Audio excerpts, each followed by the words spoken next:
Seharusnya koalisi yang mengusung pencapresan Anies Baswedan dideklarasikan kemarin tanggal 10 November antara Nasdem, PKS, dan Demokrat. Tapi ternyata gagal. Mengapa gagal? Inilah fatwa Gun Romli. Fatwa itu pendapat. Fatwa bisa didebat. Fatwa tidak mengikat. Fatwa itu opini, tidak suci, meniscayakan toleransi. Dan sebaik-baik fatwa, suara hati nurani. Inilah fatwa Guntur Romli.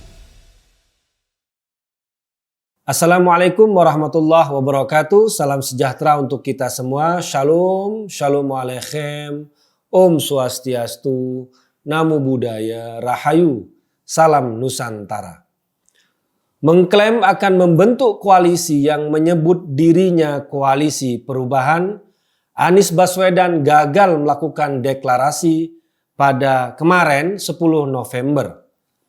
Padahal konon sudah ada 3 parpol yang mau bergabung, Nasdem, PKS, dan Demokrat. Namun klaim itu ibarat isapan jempol.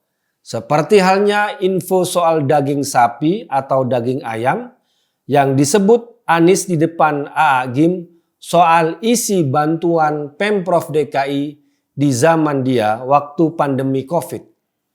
Tega-teganya di tengah pandemi, Anies Baswedan bikin hoax dan PHP bahwa Pemprov DKI membagikan bantuan daging sapi atau daging ayam ke warganya.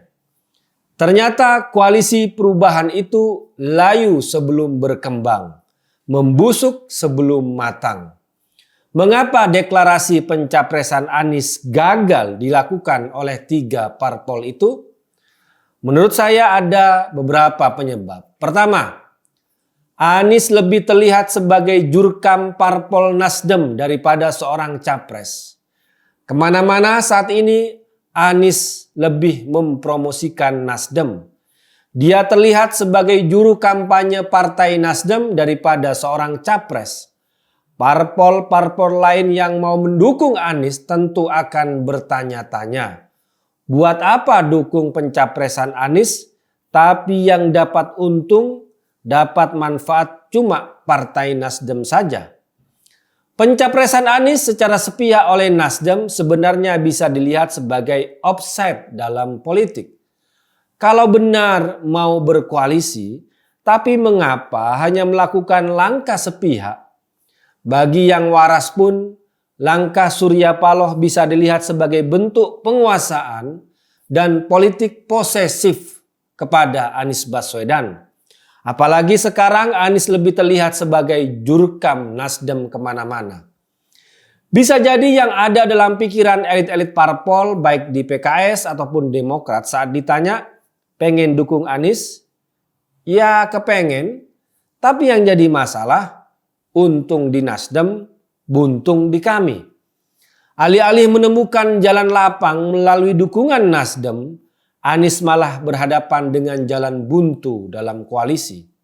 Kedua, tidak ada deal soal cawapres akan mendampingi Anies. Demokrat bersikeras menyodorkan AHY, PKS mati-matian mengajukan Aher. Tidak ada kata sepakat. Bagaimana PKS mau melepaskan posisi cawapres padahal mereka merasa suara perolehan pada pemilu 2019 PKS lebih unggul, lebih tinggi daripada Demokrat. PKS 8,21%, Demokrat dapat 7,7%. Demokrat hanya mau modal survei AHY, padahal tidak bisa dijadikan jaminan. Buktinya di Pilkada DKI tahun 2017, AHY di nomor paling buncit, padahal merasa merajai survei-survei. Kecuali posisi cawapres itu seperti tiket yang ada harganya. Kalau deal soal harga, tiket itu bisa diberikan ke pihak lain. Parpol ibarat calo tiket. Pencalonan politik memang bukan hal yang asing. Bisa saja terjadi. Pihak Nasdem sebenarnya menawarkan bahwa deklarasi koalisi disepakati dulu capresnya, yakni Anies. Nanti baru dibahas lagi soal cawapresnya. Tapi tampaknya pihak PKS dan Demokrat tidak mau dikadalin lagi oleh Nasdem. Deklarasi harus sepaket capres dan cawapres. Yang mana cawapresnya diambil dari tokoh parpol-parpol itu. Jadilah buntu, mentok. Semua bersikeras dengan keinginan masing-masing. Deklarasi koalisi pencapresan Anies gagal total. Ketiga, protes keras dari pemilih Nasdem karena elit-elit parpolnya secara sepihak dan tiba-tiba mencapreskan Anies. Mau diakui atau tidak, pemilih Nasdem adalah pemilih setia Pak Jokowi. Kalau di Jakarta, pemilih setia Ahok. Kok tiba-tiba mencapreskan Anies yang identik dengan permainan politik identitas? Politik ayat dan mayat. Teman akrabnya Rizik dan FPI. Pemilih Nasdem adalah pemilih yang cerdas. Bukan kawanan bebek-bebek di sawah yang bisa diatur ke sana kemari untuk mengikuti kemauan elit parpolnya. Pemilih Nasdem bukan robot-robot mesin yang bisa diatur-atur. 2017 dukung Ahok, anti Anies. 2019 dukung Jokowi, terus mau di setel tiba-tiba 2024 dukung Anies dan anti Jokowi. Ini hanya bisa terjadi pada robot-robot politik. Keempat, kelompok yang suka Anies tidak akan memilih Nasdem. Karena itu beberapa survei membuktikan suara Nasdem melorot setelah pencapresan Anies. Nasdem malah kehilangan pemilih loyalnya khususnya di Indonesia bagian timur. Harapan sebelumnya elit Nasdem menduga boleh saja Nasdem kehilangan pemilih loyal di Indonesia bagian timur tapi akan dapat pemilih Anies seperti di Jakarta dan Jawa Barat. Tapi ternyata tidak. Mereka yang suka Anies lebih memilih PKS atau Demokrat.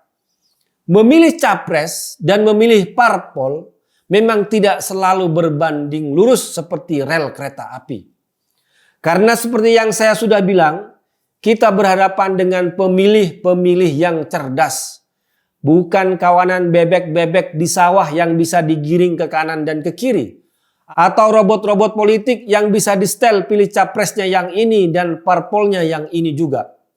Yang tak pernah disadari, pencapresan Anies secara tiba-tiba, secara sepihak oleh elit Nasdem seperti kawin paksa yang tidak membahagiakan pemilih Nasdem.